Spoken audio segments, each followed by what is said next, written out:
दोस्तों, 4 मई को पश्चिम बंगाल विधानसभा चुनाव 2026 के नतीजे सामने आए और इन नतीजों ने बंगाल की राजनीति की तस्वीर ही बदल दी। भारतीय जनता पार्टी ने पहली बार पश्चिम बंगाल में ऐतिहासिक जीत हासिल करते हुए 294 में से 206 सीटों पर कब्जा कर लिया और लगभग 15 साल से सत्ता में बैठी ममता बनर्जी और उनकी party all India Trinamool Congress का मजबूत किला ढा दिया। करीब 10 करोड़ आबादी वाले इस बड़े राज्य में पहली बार बीजेपी सरकार बनने जा रही है। लेकिन दोस्तों, सरकार बनने से पहले ही बंगाल की सड़कों पर राजनीतिक हिंसा की आग भड़क उठी।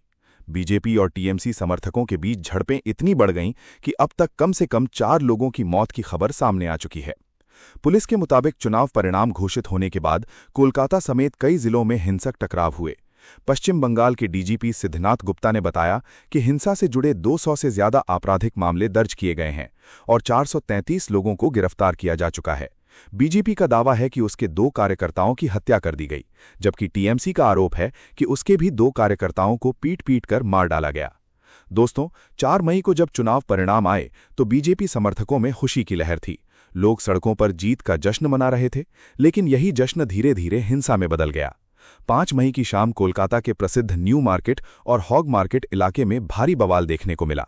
आरोप है कि बीजेपी समर्थकों की भीड़ ने दुकानों में तोड़फोड़ की, बुलडोजर चलाए और टीएमसी के न्यू मार्केट यूनियन कार्यालय को निशाना बनाकर पूरी तरह ढा दिया।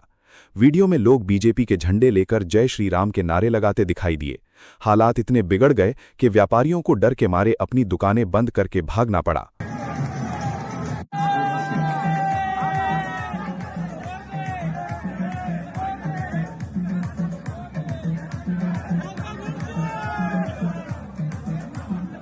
इस घटना पर टीएमसी ने अपने एक्स अकाउंट पर तीखा हमला बोलते हुए लिखा कि बीजेपी का परिवर्तन बुलडोजर के साथ आया है।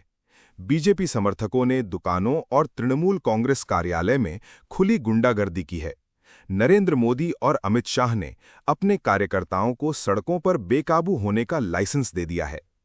पार्टी ने यह भी आरोप लगाया कि केंद्रीय बल सिर्फ तमाशा देखते रहे।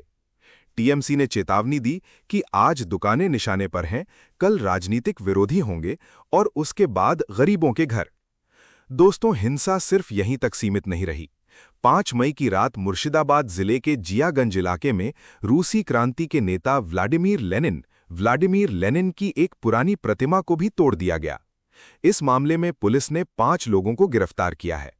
इसके अलावा आसनसोल में टीएमसी कार्यालय में आगजनी की घटना भी सामने आई। कई इलाकों में टीएमसी कार्यालयों में तोड़फोड़ और आग लगाने की खबरें सामने आई।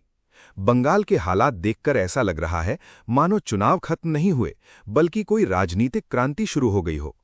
लेकिन दोस्तों, सबसे चौंकाने वाली घटना 6 मई की रात सामने आई, जब बीजेपी नेता शुभेंदु अधिकारी के निजी सहायक चंद्रनाथ रथ की गोली मारकर हत्या कर दी गई। आपको बता दें कि शुभेंदु अधिकारी वही नेता हैं जिन्होंने भवानीपुर सीट पर ममता बनर्जी को लगभग 15,000 वोटों से हराया था। जांच एजेंसियों के मुताबिक चंद्रनाथ रथ पर बेहद प्रोफेशनल तरीके से हमला किया गया और घटनास्थल से मिले सबूतों के आधार पर पता चला कि हमलावरों ने ग्लॉक 43X पिस्टल का इस्तेमाल किया था।